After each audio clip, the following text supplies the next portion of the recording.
Hello commanders, क्या हाल चाल सभी? क्या सब बढ़िया? सभी बड़ा अच्छे से चल रहे? तो आप लोगों की जो है एसएसबी की डेट्स आ गई होंगी, कुछ लोगों की अभी हो सकता है ना भी आ गई हो, ठीक। बट सबसे मेन चीज यहाँ पे क्या है जो आज हम लोग देखने वाले हैं, वो है आपका मेडिकल का जो कंप्लीट आपका मेडिकल का इंफॉर्मेशन। सबके अंदर ये भाई देखो, एक्साइटमेंट होती है सर मेरी एसएसबी लगी है, तो मेडिकल के लिए मैं क्या करूं मेरे बच्चे।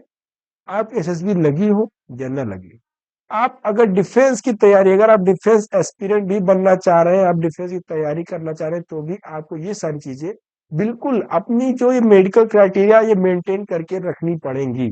समझ में आया कि नहीं? बोलो। अब देखो, हो सकता है मेरी आवाज आपको थोड़ा बहुत बदली बदली लग रही हो, ठीक। बट उसके लिए आई एम सॉरी, क्योंकि हमारे जो स्वास्थ्य है वो भी थोड़ा इस समय गड़बड़ है। इसी वजह से इस समय वीडियोस में इरेगुलरिटीज आई है, बट मैं ट्राई कर रहा हूं उसको मेंटेन करने के लिए, ठीक है। तो सभी लोग जो है, आ जाओ, स्टार्ट करते हैं हम लोग। आज हम लोग देखने वाले हैं अपना कंप्लीट मेडिकल प्रोसीजर इंफॉर्मेशन देखेंगे, ठीक। इसमें सबसे पहले हम लोग देखेंगे जो हर डिफेंस एस्पिरेंट के अंदर ये चीज होनी चाहिए, जो कि है आपका क्या, फिजिकल फिटनेस।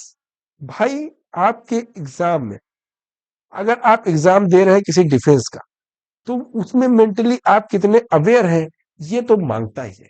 और मैं हर क्लास में जैसा कि आपको बताता हूं कि भाई, आपका जो ये मेंटल फिटनेस है, ये जो आपके मेंटल फिटनेस है, ये डायरेक्टली प्रोपोर्शन होता है आपकी फिजिकल फिटनेस से।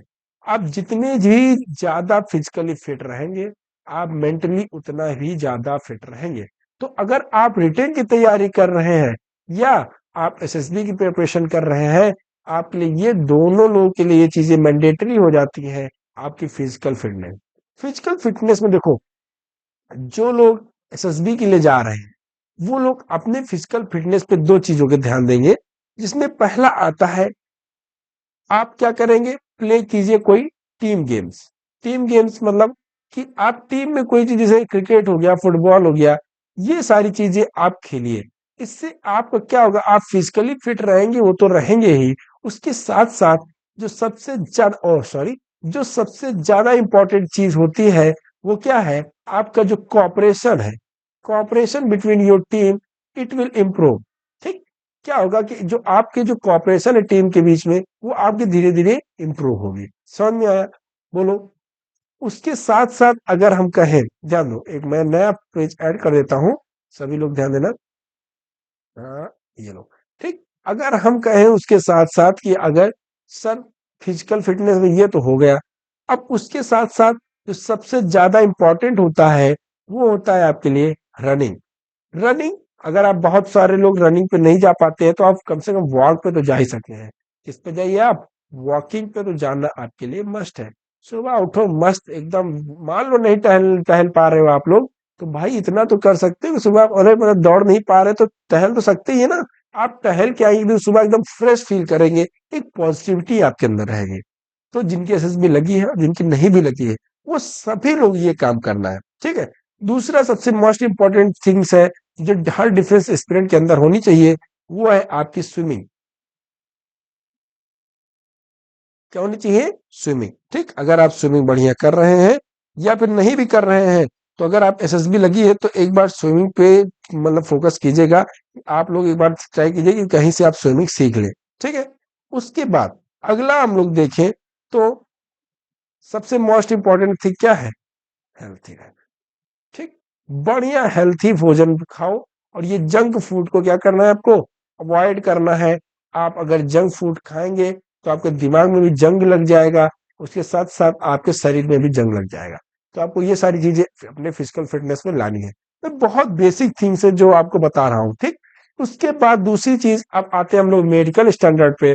तो मेडिकल स्टैंडर्ड पे आपका सबसे मेन आता है अब जनरल टेस्ट, जिसमें आपका आता है, हम लेकर आए पहले तो, वो हो जाएगा हाइट।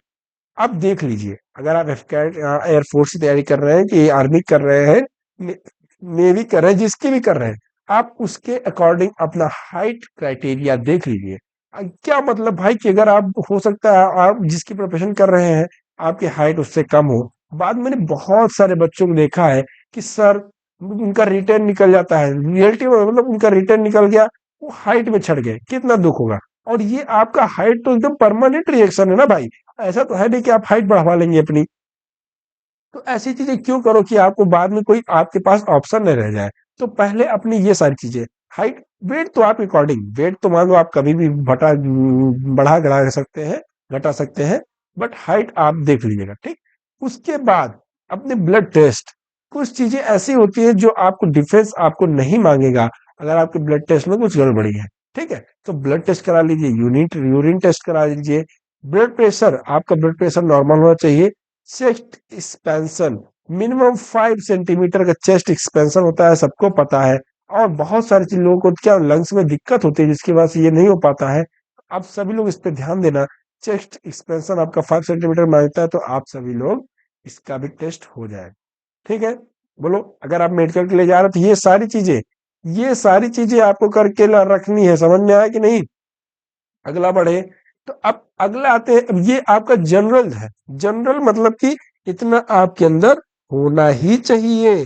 अगर आप एसएसबी की तैयारी करने जा रहे हैं तो आप ये सारी एसएसबी देने जा रहे हैं तो आप सभी लोग ये सारी चीजें अपनी करवा लीजिएगा, ठीक। क्योंकि किसका पता कब किसको रिकमेंडेशन मिल जाए, तुरंत मेडिकल होता है, सबको पता है, ठीक है।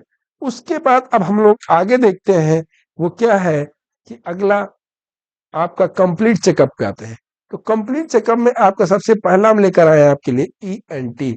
आपका ईएनटी में आता है आईज, नोज और टेस्ट। आईज में आप सभी लोग वैक्स करा के जाइएगा, और मैं रिकमेंड करूंगा सबको कि आप लोग अपने वैक्स में कोई, जैसे आपका 4-5 दिन बाद है, एक जिसके एसएसबी बहुत पास में लगी हुई है, तो वो सभी लोग कोई ऐसा लिक्विड न डलवाइएगा, क्योंकि लिक्विड डलवाने से ये होता है कि आपके जो उसमें ईयर ड्रम होता है ना, जैसे ईयर ड्रम है, इस पे कुछ ना कुछ ऐसे लिक्विड डालने से वो उसके जो मार्क्स पड़ जाते हैं, जिसकी वजह से वहां पे एसएसबी में बहुत दिक्कत होती है। तो कोई ऐसा लिक्विड ना डालो जो जल्दी से हटे ना, ठीक। आप डॉक्टर से कंसल्ट कर लीजिए, अगर वो कहते हैं कि हाँ 4-5 दिन में इसमें कोई इशू नहीं, वो हट जाएगा तो कोई दिक्कत नहीं, ठीक है। तो आप लोग अपना ईयर वैक्स करा के जाइएगा, क्योंकि इस पे अगर देखो, मेरे साथ एक लड़का था, तो उसको क्या हुआ था, री मेडिकल मिला था एयरफोर्स में, ये ईयर वैक्स का ही। सोचो, केवल उसको ईयर वैक्स का री मेडिकल मिला था। कितनी ज्यादा, और जबकि वो उसको मतलब किस्मत ही कभी कभी खराब होती है।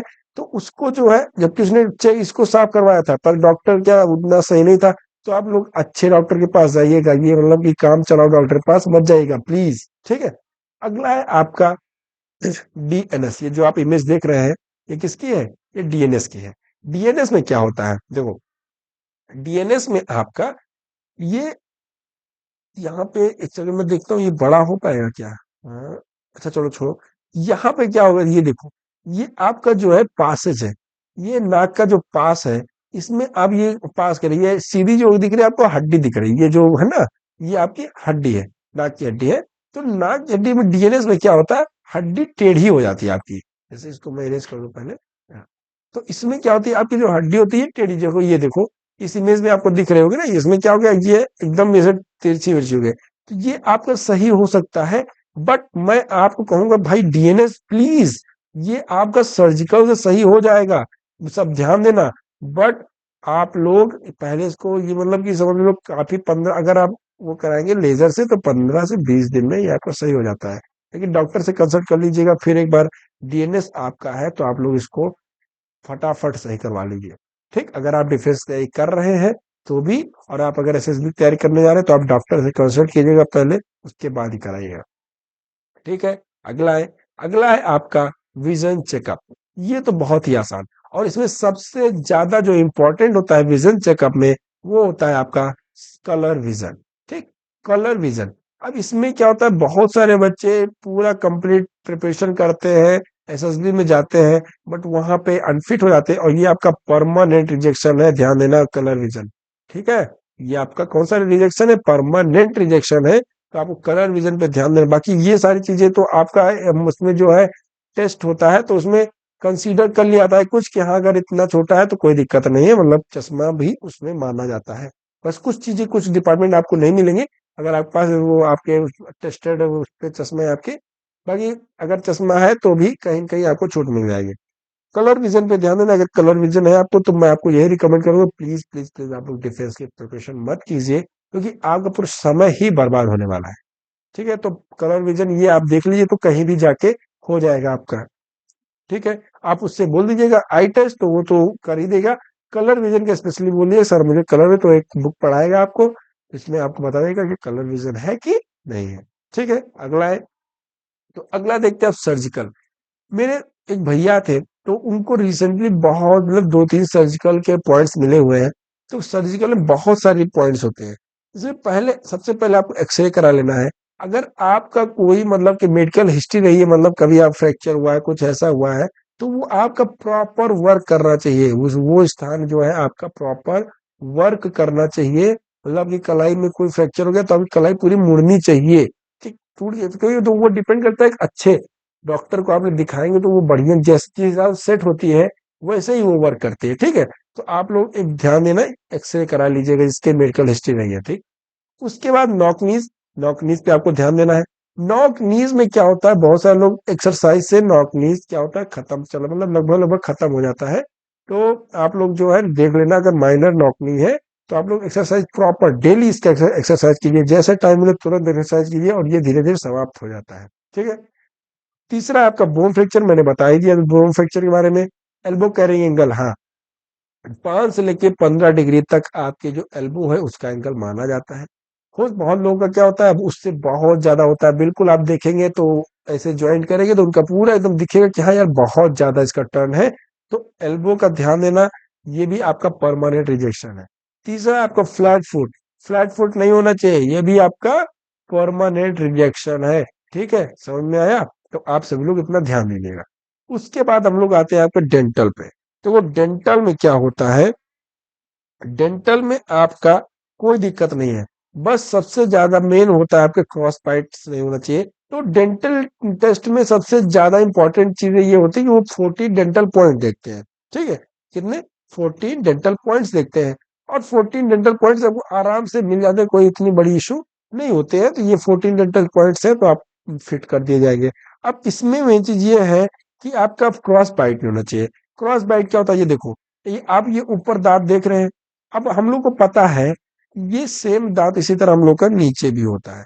ठीक, बट यहाँ पे आप लोग देखेंगे तो यहाँ पे आप देख रहे हैं कि यहाँ पे जो है यहाँ पे आपने देखा कि ये जो दांत है इनके, इसमें जो लगे हुए हैं बिल्कुल ये ऊपर नीचे बैठ नहीं रहे ना।